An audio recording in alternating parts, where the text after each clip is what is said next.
Today, I want to talk to you about what grace teaches. And I'm going to read to you from Titus chapter 2, verses 11 and 12. We read this. For the grace of God that brings salvation has appeared to all men, teaching us that, denying ungodliness and worldly lusts, we should live soberly, righteously, and godly in the present age.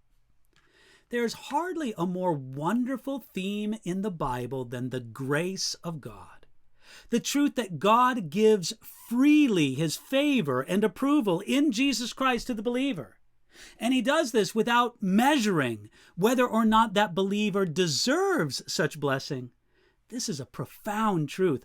It's a truth that has set many people free with its power and its glory. I think that it's impossible to take grace too far. The Bible teaches us that there are two principles upon which we can relate to God, the principle of law and the principle of grace.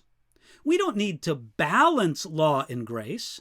God deals with the believer on the basis of grace, and we must respond back to him in the same way.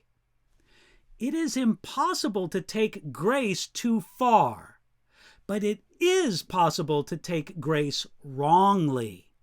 One way to teach grace wrong is to ignore what Titus chapter 2, verses 11 and 12 tell us about grace. Said plainly, these two verses teach us that grace teaches us to live godly lives. Those who seem to abuse grace, they don't take grace too far. They refuse to listen to what grace teaches. According to one commentator, the idea in this passage is that grace is presented as a person, someone who teaches the believer how to live the Christian life, denying ungodliness and worldly lusts. You see, grace puts ungodliness and worldly lusts in our past. Now, grace teaches us to renounce those things, not only to avoid them.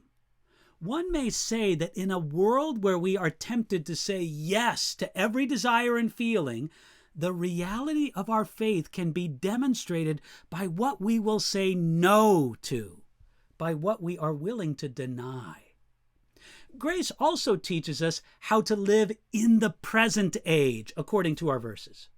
We must live soberly, that is, self-controlled in regard to ourselves. We must live righteously in regard to the people around us, and we must live godly in regard to God. That simply means to take God seriously. Taken together, we see that the fear of the legalist, that preaching grace produces Christians who don't care about obedience, that fear of the legalist is unfounded. According to these verses in Titus, grace teaches us obedience. You see, we need more of God's grace, not less.